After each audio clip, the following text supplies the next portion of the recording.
కృతి abortion సంగతి అడిగిన judge గారితో మీకెలా తెలుసు అన్నాడు రిషి చాలా ఆశ్చర్యంగా. తన ఫేస్లో షాకు కొట్టొచ్చినట్టు కనపడుతుంది ఆమె. నేను డీల్ చేయాల్సింది సెలబ్రిటీతో అని తెలిసినప్పుడు ఏం తెలుసుకోకుండానే ఎలా టేకప్ చేస్తాననుకున్నావు? రిషి ఏం మాట్లాడలేదు. ఆమె చెప్పండి రిషిత్, మీరు మీ భార్యకి అంత పెద్ద ఇన్సిడెంట్ జరిగితే తనకి దగ్గర అవ్వాల్సింది పోయి ఇంకా దూరం ఎందుకు అయ్యారు? అసలు ఆ యాక్సిడెంట్ జరగడానికి ప్రత్యక్షంగా కాకపోయినా పరోక్షంగా మీరే కదా కారణం. రిషి ఆమె వైపు చురుగ్గా చూశాడు. ఆ చూపులో కోపం, బాధ కలిపి కనపడుతున్నాయి. రిషి మేడం, నేను దీనికి ఆన్సర్ చెప్పాలంటే తను నాకు ఆన్సర్ చేయాల్సిన క్వశ్చన్స్ ఉన్నాయి. నేను ఇప్పుడు అడగలేను. తను చెప్పలేదు.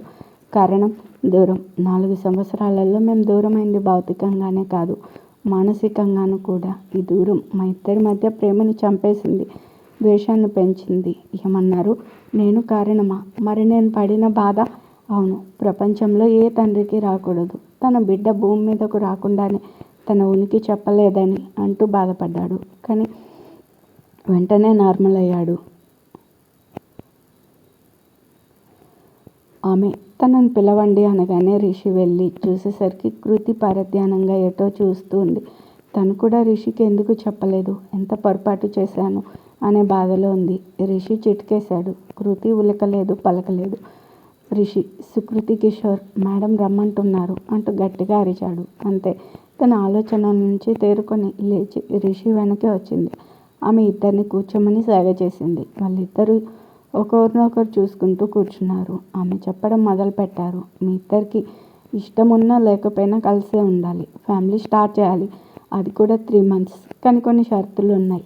రిషి కలిసి ఉండడమే కష్టం, మళ్ళీ షరతులు అంటే అని తల విదిలించాడు. ఆమె తప్పదు రిషి అంటూ చెప్పడం స్టార్ట్ చేశారు. మీ ఇద్దరు ఈ 3 నెలలు మీ ఇద్దరి ఇళ్లలో కాదు, బయట ఇంకో ఇల్లు తీసుకుని ఉండాలి. మీ సెలబ్రిటీ స్టేటస్ని ఇంటి బయట వదిలేయాలి. అంటే పని వాళ్ళు ఉండకూడదు. మీ పనులు మీరే చేసుకోవాలి. ఈ 3 నెలల్లో మీ ఫ్యామిలీ మెంబర్స్ని కేవలం 3 సార్లే కలవాలి. అయితే పిఏలు, డ్రైవర్లు ఓకే, ఎందుకంటే మీ ప్రొఫెషనల్ లైఫ్ కూడా ముఖ్యం కాబట్టి. సో మీ లైఫ్కి ఇంకో ఛాన్స్ ఇచ్చి చూడండి. అప్పుడు కూడా మా మధ్య ప్రేమ లేదు, ఉన్నది కేవలం ద్వేషమే అని చెప్పండి. ఇంకా ఎటువంటి క్వశ్చన్స్ అడగను. వితిన్ సెకండ్స్లో మీ పేపర్స్ మీ చేతిలో ఉంటాయి అని చెప్పడం ఆపి ఇద్దరి వైపు చూసేసరికి రిషి కొంచెం ఇబ్బందిగా, కృతి కొంచెం కన్ఫ్యూజ్గా ఫేస్లు పెట్టారు.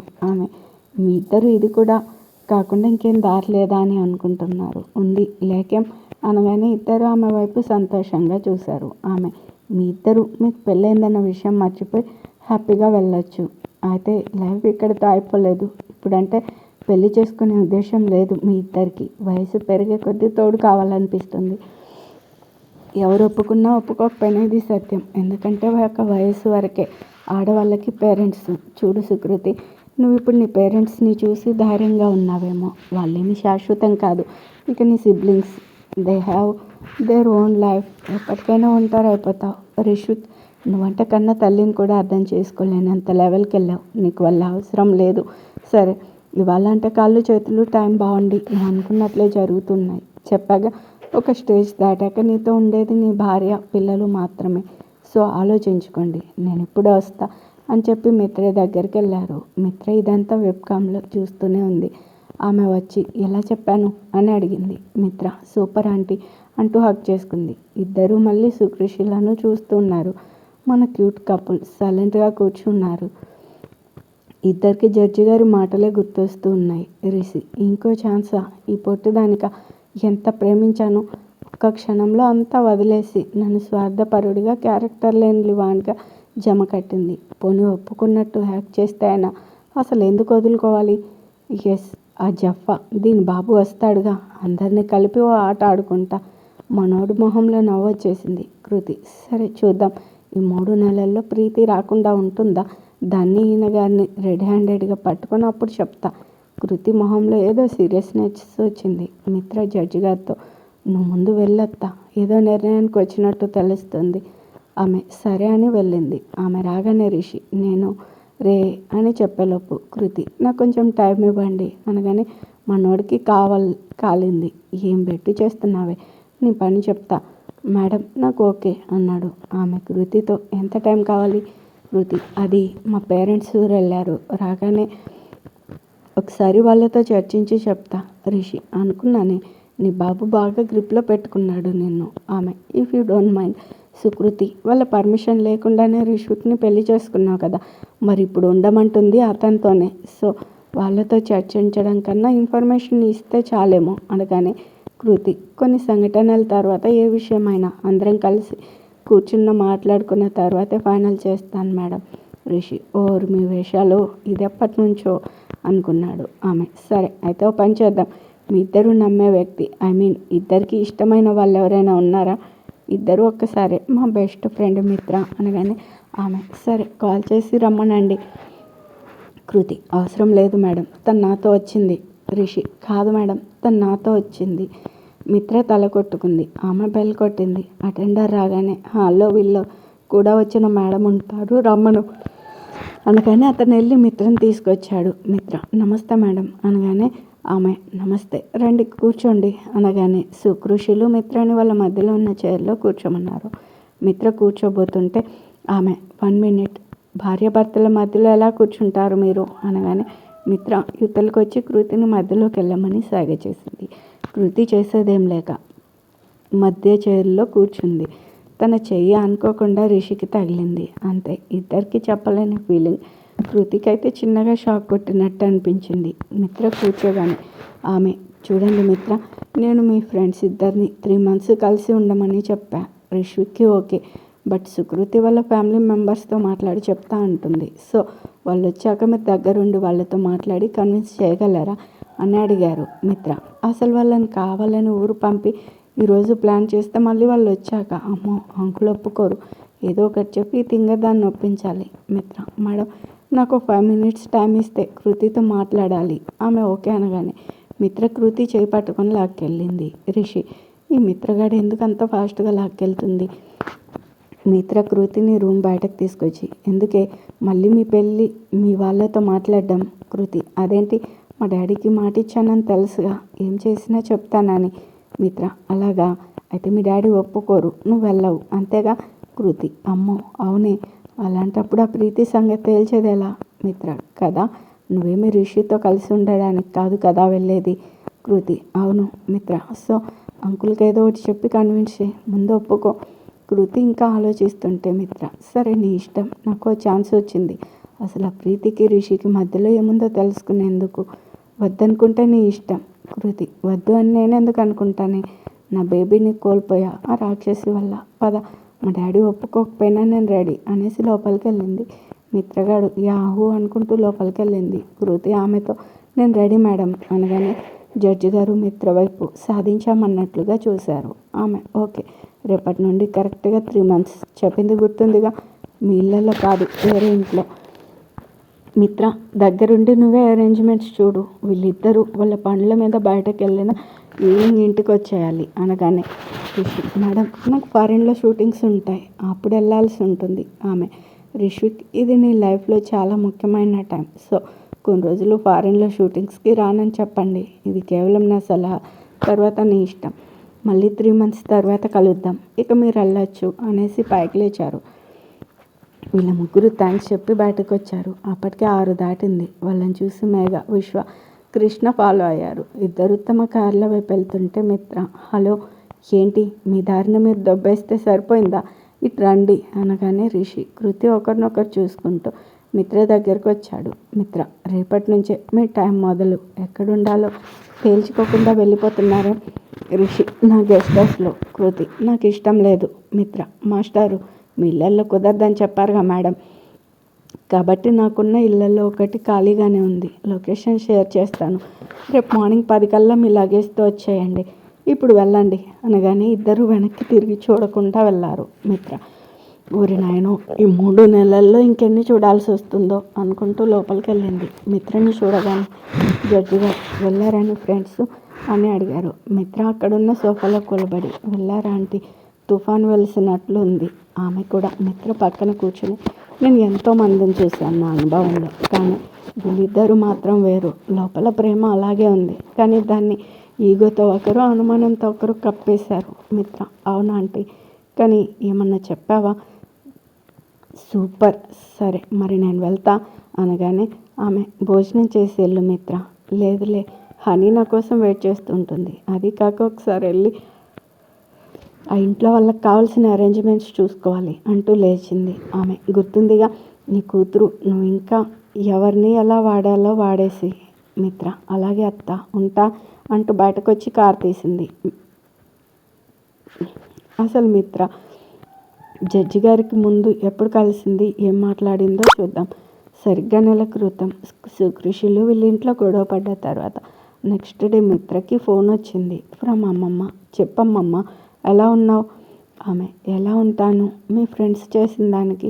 మిత్ర, అవును, నాకు చాలా బాధగానే ఉంటుంది. అంతా బాగుండుంటే ఈ పాటికి 2 పిల్లలతో హ్యాపీగా ఉండేవాళ్ళు. ఆమె, అదే కదా, రేపో మాపో అభిని రమ్మన్నాడు మీ అంకుల్. కృతులని విడాకులకు అప్లై చేయిస్తా అంటున్నాడు. మిత్ర, ఏంటి విడాకుల? 4 సంవత్సరాల తర్వాత ఇదేంటి? ఆమె, నేను ఈ 4 సంవత్సరాలలో ఎన్నిసార్లు కృతులకి నచ్చజెప్పే ప్రయత్నం చేశాను, వినిందా? లేదు. పైపెచ్చు రిషిని కలవడం కానీ ఫోన్ చేయడం కానీ కుదరదని ఒట్టేయించుకుంది. ఇక మనం కల్పించుకోకపోతే వీళ్ళు కలవరు. నేను ఒట్టు తీసి అట్టులో కలిపేస్తా. దాని జీవితం ముఖ్యం అనగానే మిత్ర, అసలు తప్పు మనది కూడా ఉంది. వాళ్ళిద్దరూ అంటే తొందరపడ్డాడు. మనం అప్పుడే కాస్త గట్టిగా ప్రయత్నించుంటే బాగుండేది. కానీ ఆ రిషిగాడు నన్ను దూరం ఉంచాడు 2 సంవత్సరాల పాటు అంది. ఆమె, నీ ఫ్రెండ్ మాత్రం రెస్టారెంట్ అని బ్రాంచులని దేశాలు తిరిగింది. మొదటి 2 సంవత్సరాలు ఆమె కూడా మనల్ని దూరమే పెట్టింది. మిత్ర, అది వాళ్ళిద్దరూ ఒకరినొకరు మర్చిపోవడానికి తమని తాము బిజీ చేసుకున్నారు. మనం ఎక్కడ అవతల వారిని గుర్తు చేస్తామో అని మనల్ని సైడ్ చేశారు. ఆమె, అవును, సరే ఇప్పుడు ఏం చేద్దాం? మిత్ర, ఏం చేయాలన్నా మనం వాళ్ళిద్దరూ కలిసే ఉండడం ఎంతమందికి ఇష్టం లేదో తెలియాలి. ఆమె, ఎందుకు? మిత్ర, ఎందుకంటే మనకు హెల్ప్ చేసే వాళ్ళని వాడేసుకుందాం అందుకు. ఆమె, సరే అయితే ఈలోపు నేను మా ఇంట్లో కనిపెడతా అని ఫోన్ పెట్టేసింది. ఆ తర్వాత సుకృషిలు డైవర్స్కి అప్లై చేయడంతో మిత్ర తన ఇన్ఫ్లుయెన్స్ ఉపయోగించి అదెవరు డీల్ చేస్తున్నారో కనుక్కుంది. అమ్మమ్మని తీసుకుని జడ్జి ఇంటికి వెళ్ళింది. సెక్యూరిటీ వాళ్ళతో మేడంని కలవాలి అని చెప్పింది. వాళ్ళు కుదరదనేసరికి మేడంని కనుక్కోమని చెప్పండి అని ఎంతో రిక్వెస్ట్ చేసింది. ఒకతను వెళ్ళి జడ్జి గారితో మాట్లాడి వచ్చి రమ్మని చెప్పాడు. వీళ్ళు లోపలికి వెళ్ళేసరికి ఆమె షెల్ఫ్ వైపు తిరిగి ఏదో బుక్ కోసం వెతుకుతూ ఉన్నారు. మిత్ర, ఎక్స్క్యూజ్ మీ మేడం అనగానే ఆమె, రండి, ఏం పని మీద వచ్చారు అని అడిగారు. మిత్ర వాళ్ళ వైపు చూడకుండానే, మిత్ర, అది నిన్న మీ దగ్గరికి ఒక కేసు వచ్చింది, hero Rishik divorce case.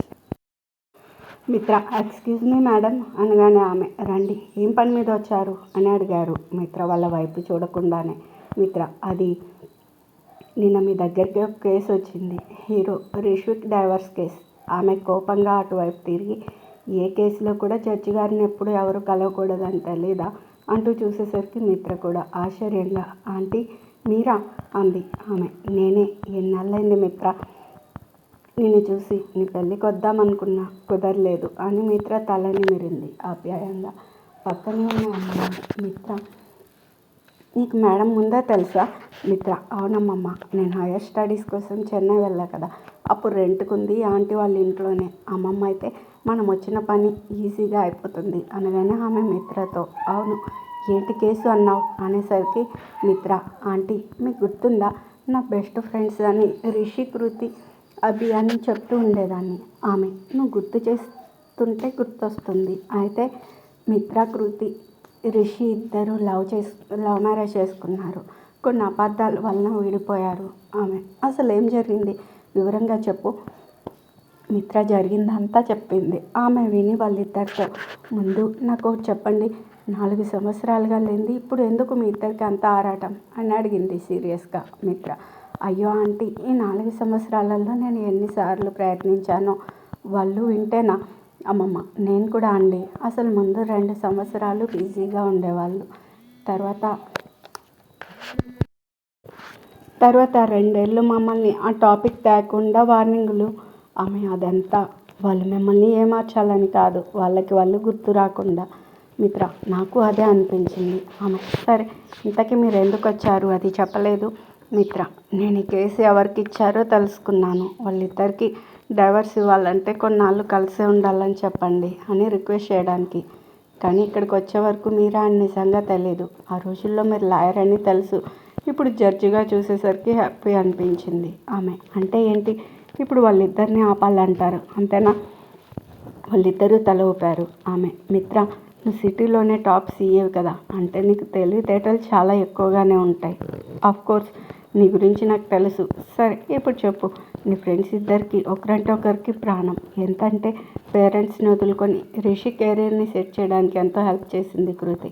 Rishi తన ప్రాణాలను లెక్క చేయకుండా కృతి కోసం ఏదైనా చేస్తాడు. మరి అలాంటప్పుడు వాళ్ళిద్దరూ విడిపోయారంటే అబద్ధాలు వాటంతటా అవే వచ్చాయా, లేక ఎవరైనా కల్పించారా? మిత్ర ఏదో చెప్పేలోపు అమ్మమ్మ, కృతి వాళ్ళ నాన్న, ఇంకా వీళ్ళ ఫ్రెండ్ అభిరామ్ అనగానే మిత్ర, ఆంటీ, నేను అభి అంటే నమ్మలేకపోతున్నా. వాడి సంగతి అలా ఉంచితే ప్రీతి తన కృతి వాళ్ళ సిస్టర్, సుప్రజ వాళ్ళ ఉద్బికి బెస్ట్ ఫ్రెండ్. అసలు తను మా రిషికి ఎందుకు హెల్ప్ చేయాలి? కరెక్ట్గా కృతి వచ్చే టైంకే రిషితో క్లోజ్గా ఉన్నట్టుగా ఎందుకు చేయాలి? ఎవరో తనకి హెల్ప్ చేస్తున్నారు. ఆమె మేబీ కిషోర్ గారు అయి ఉండొచ్చు కదా. అమ్మమ్మ, ఈ సుంట అభి కూడా ఏమో అని నా అభిప్రాయం. మిత్ర, అభికి అంత సీన్ ఉంటుందని నేను అనుకోవడం లేదు. ఆమె, అయితే ఒక పని చేయి. అసలు కృతి రిషి కలిసి ఉండాలని కోరుకునే వాళ్ళు ఎంతమంది? వాళ్ళు విడిపోవడం వల్ల ఎవరికి లాభం అనేది నాకు చెప్పు. మిత్ర ఆనందంగా, అంటే మీరు మాకు హెల్ప్ చేస్తారన్నమాట. ఆమె, మామూలుగా అయితే ఆలోచించేదాన్ని, కానీ నీకోసం చేస్తాను అని నవ్వారామె. మిత్ర, thank you so much aunty. అయితే నేను ఒక ప్లాన్ అనుకున్నా, దాని ప్రకారం చేద్దాం అంటూ తన ప్లాన్ చెప్పింది. అది విని ఆమె, నేను అనుకున్న దానికంటే తెలివైన దానివే అని అనగానే, అమ్మమ్మ, ఇందులో మనకు హెల్ప్ చేయడానికి వీళ్ళు రెడీగా ఉన్నారు అని పేర్లు చెప్పింది. ఆమె, సరే మీ ఫ్రెండ్స్కి ఫోన్ చేయించి పిలిపిస్తాను అంది. దాంతో వీళ్ళ ప్లాన్ ప్రకారం అంతా నడిచింది. తిరుపతిలో దర్శనం అయి కిందకు వచ్చారు కిషోర్ అండ్ ఫ్యామిలీ. ఒక హోటల్ రూమ్లో దిగారు. సుప్రజ, సూర్య బయటకెళ్ళారు. కిషోర్ శ్రావణితో, అమ్మయ్య, అన్నీ అనుకున్నట్లే జరుగుతున్నాయి. ఈసారి నా కూతుళ్ళు అల్లుళ్ళతో వస్తాను అన్నాడు. శ్రావణి బ్యాగ్ సర్దుతూ ఏం మాట్లాడలేదు. కిషోర్, ఏంటి మాట్లాడావు? ఎందుకు సైలెంట్గా ఉన్నావు? శ్రావణి కిషోర్ వైపు తీక్షణంగా చూస్తూ, మిమ్మల్ని ఒక ప్రశ్న అడుగుతా, ఏమీ అనుకోకుండా కరెక్ట్ సమాధానం చెప్తారా? కిషోర్, అడుగు. శ్రావణి, మీకు రిషి అంటే ఎందుకు ఇష్టం లేదో నేను ఎప్పుడూ అడగలేదు. కృతి రిషి వలన ఇబ్బంది పడిందే లేదు. అలాంటిది వాళ్ళిద్దరిని ఎందుకు ప్లాన్ చేసి విడగొట్టారు? అసలు వినయ్ మన సుప్రజని ఎంత బాధ పెట్టాడు ఫస్ట్ రోజే. ఆ రోజు రిషి లేకపోతే తన గతి ఏమై ఉండేది? అలాంటిది వినయ్ వచ్చి మీ అమ్మాయి అంటే ఇష్టం అనగానే వాళ్ళ పెళ్ళికి ఎందుకు ఒప్పుకున్నారు? కిషోర్ ఎగతాళిగా నవ్వుతాం, పర్లేదే, నువ్వు ప్రశ్నించడం మొదలుపెట్టావు, కానీ నాకైతే సమాధానం ఇవ్వాల్సిన పని లేదు. శ్రావణి, ఓ అవునా, సరే అయితే కృతికి అభికి పెళ్ళి జరగడం నాకు ఇష్టం లేదు. ఎందుకంటే కృతి మనసులో రిషి ఉన్నాడు, ఎప్పటికీ ఉంటాడు. కిషోర్ కోపంగా, అయితే ఇప్పుడు ఏమంటావు? శ్రావణి, ఏ డబ్బు ఉందని మీరు వినయ్ని అభిని అల్లులుగా తెచ్చుకోవాలనుకుంటున్నారో అంతకన్నా 10 రెట్లు సంపాదించాడు నా అల్లుడు రిషి. మీ వినయ్ని అభిని నిలబెట్టుకుంటాడు అనేసి బయటకు వెళ్ళిపోయింది. కిషోర్ షాక్తో ఫ్రీజ్ అయ్యాడు.